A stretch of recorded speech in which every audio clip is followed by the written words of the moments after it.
Grandma again. Are you ready for another story with Grandma's Storytime? You know the book we're reading, Adventures of the Wishing Chair. Chapter 11, they went to the magician's party. This is chapter 12. I wonder what will happen. Put on your glasses, Grandma. Oh, it's called The Wishing Chair is Foolish. Once the wishing chair was very foolish and nearly landed the children and Chinky in a dreadful fix. It grew its wings one morning when the children were playing snakes and ladders. Chinky saw the red wings flapping and jumped up in excitement. "Come on," he cried, "I'm going for another adventure." They all jumped onto the chair. It flew out of the door in a great hurry and then up to the air. It was a beautiful day and the children and Chinky could see for miles. The chair seemed in a rather silly mood. It swung to and fro as it flew and even jiggled about once or twice. "I say," said Chinky, "I don't like this. Hold on tightly, children, in case the chair turns head over heels or something silly. It's in a dangerous mood." "Should we go back home?" said Mollie in alarm. "Of course not," said Peter. "We'll never turn our backs on an adventure." So on they went. The chair was still doing its little tricks. At last Chinky really did get a bit frightened. For once Peter nearly fell off. "Go down to earth at once, chair," he commanded. The chair seemed cross. It didn't want to go down, but it had to. So down it went, jiggling every now and then, as if it really did mean to jerk the children off. Peter looked down to see where they were going. There was a village below them, and they seemed to be going down towards the roof of a house. "I hope the chair doesn't land on the roof," said Peter. "It looks just like it's going to." But it did something even worse than land on the roof. What do you suppose it did? It tried.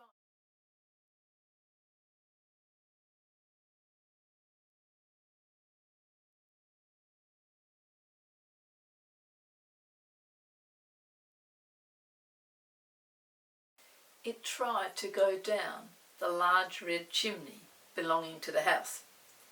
It really was behaving very foolishly. Of course, it couldn't possibly go down, and it stuck fast.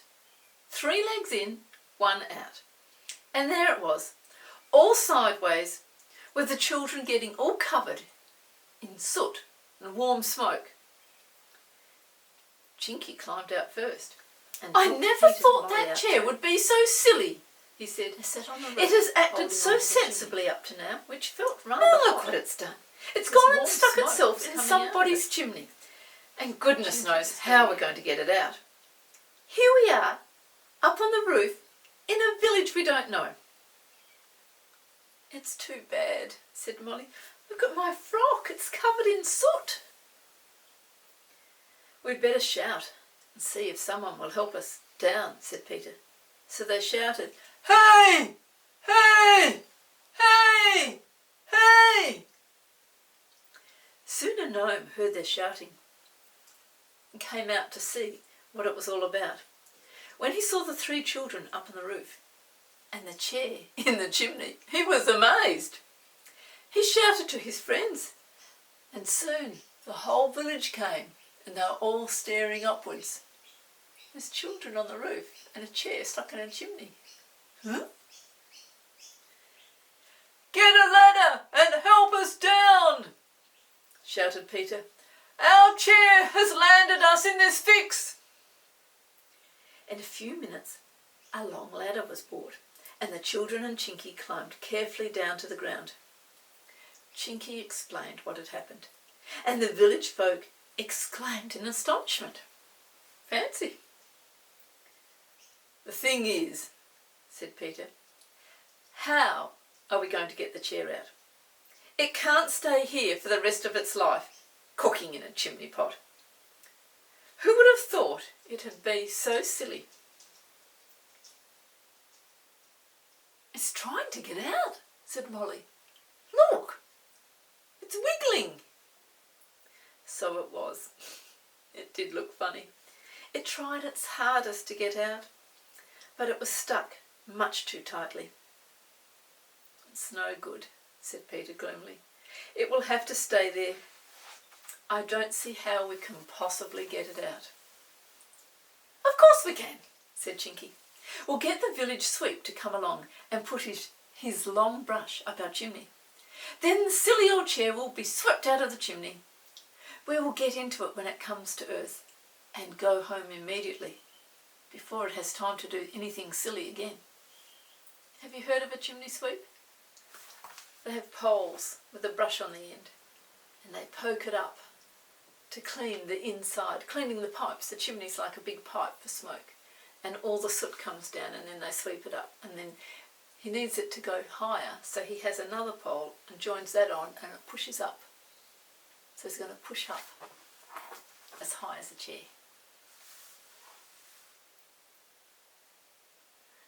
"I'll fetch the sweep," said a round-faced gnome at once.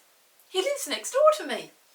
He ran off, and in a few minutes he came back with a little sweep, looking rather black, carrying his bundle of poles. He stared at it in astonishment. There was a chair in the chimney. "Can you push it out for us?" asked Chinky anxiously. "I'll try," said the sweep. He went into the house and fitted the big round brush onto the first pole. He pushed it up the chimney. Then he fitted another pole onto the first one and pushed that up the chimney too. And so he went on until the brush was almost at the top. Then he fitted on his last pole and prepared to give a good push. Chinky, Molly and Peter were outside the house, watching the chair in the chimney. All the gnome villagers were there with them too. It was really rather exciting. The chair gave a jolt. "The sweep is pushing it," yelled Chinky, dancing about excitedly. "Oh, look, he's pushing it hard. The chair's coming, it's nearly out." So it was. The sweep was pushing and pushing with his round brush, and the chair was getting loose as it was jerked further up. Suddenly, it came right out of the chimney with a rush. The sweep's brush came out too, a twiddle around in the air in a funny manner. There it comes, shouted Molly. "Hey, chair, come to earth."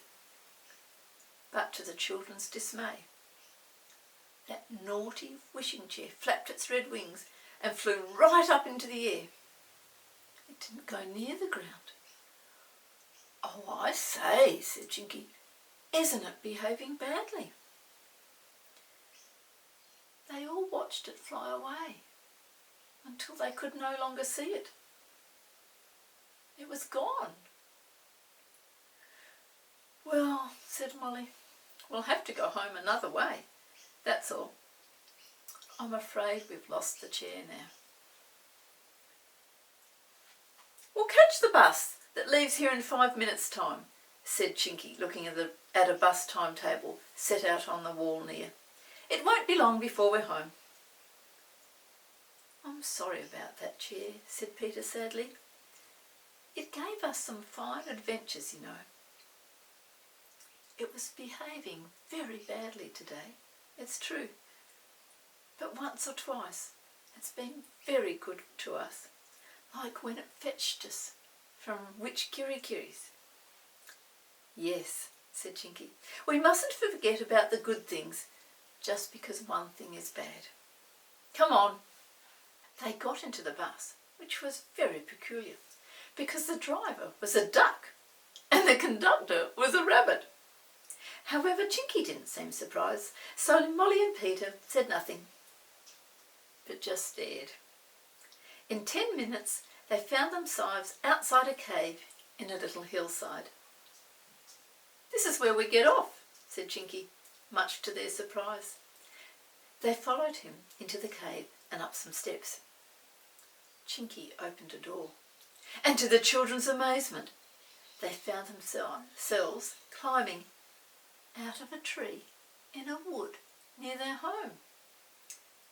"You simply never know where there is an entrance to fairyland, said Molly, staring at the tree as Chinky shut the bark door. They ran home, and the very first thing they saw in their playroom.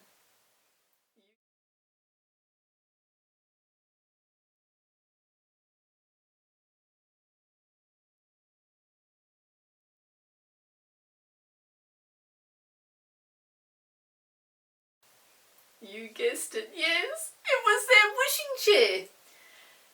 They stared in astonishment.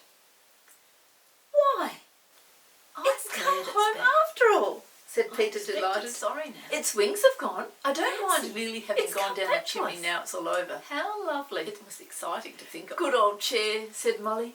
Don't say things like that in front of the chair, said Chinky. There's no knowing what it might do next. Let's brush our clothes clean, said Peter, getting a brush. We'll get into trouble if we don't.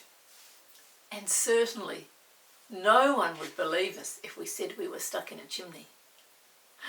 Oh, whatever will we do next, said Molly. Wait and see. That's the end of that chapter. Remember, come back, find me on my channel, and we'll find out the next adventure. Bye-bye.